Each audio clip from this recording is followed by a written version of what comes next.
God is truth, truth is God.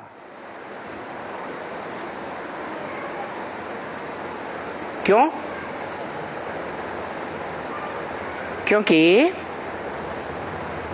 वो supreme God father Shiv जन्म मरण के चक्र में आता ही नहीं, इसलिए तीनों कालों का ज्ञाता है।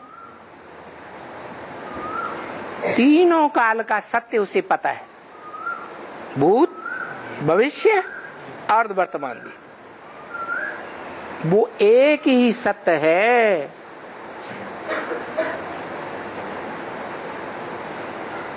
और बाकी आत्माएं है,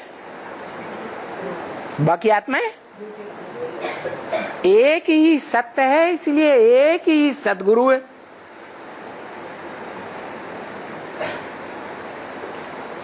एक को ही सद्गुरु कहेंगे या कोई और को भी सद्गुरु कहेंगे, इब्राहिम, बुद्ध, क्राइस्ट आदि को, ब्रह्मा को, कृष्ण वाली आत्मा को कहेंगे? क्योंकि कृष्ण वाली आत्मा 16 कला संपूर्ण, और 16 कला संपूर्ण बनाने वाला कोई है या नहीं है?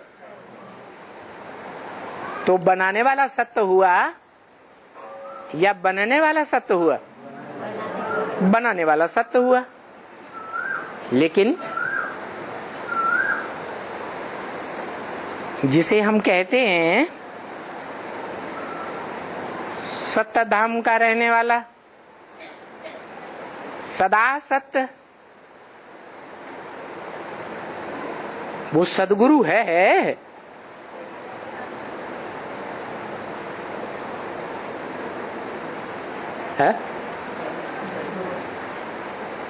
वो सुप्रीम सोल, आत्माओं का बाप, सद्गुरु है।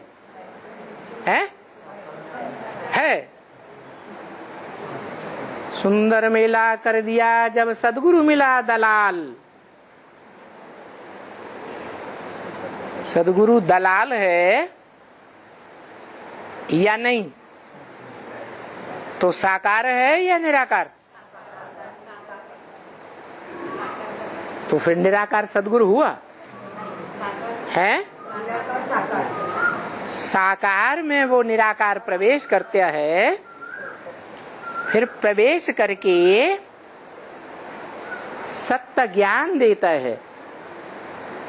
क्या देता है? सत्य, जो सदा सत्य तो है, परंतु उसके पास प्रॉपर्टी क्या है? बाप तो है। बाप क्या देता है? प्रॉपर्टी देता है। तो जो बाप प्रॉपर्टी देने वाला है, वो कौन सी प्रॉपर्टी देता है? ज्ञान की प्रॉपर्टी देता है। निराकार है ना? क्या है? निराकार। इस सृष्टि पर भी आता है तो भी सदा निराकार। वो कभी साकार इंद्रियों में फंसता ही नहीं। फंसता है? अटैचमेंट होता है? नहीं। तो जो सदा सत्य है, आत्मा है, सत्य आत्मा, लेकिन वो निराकार है। और निराकार बाप से निराकारी वर्षा मिलेगा या साकारी वर्षा मिलेगा? है? निराकारी वर्षा मिलेगा। तो निराकारी वर्षा पसंद है? हम निराकार आत्मा, हम निराकार आत्मा रूपी बच्चे, तो आत्मा रूपी बच्चों को निराकार बाप से निराकार वर्षा मिल जाए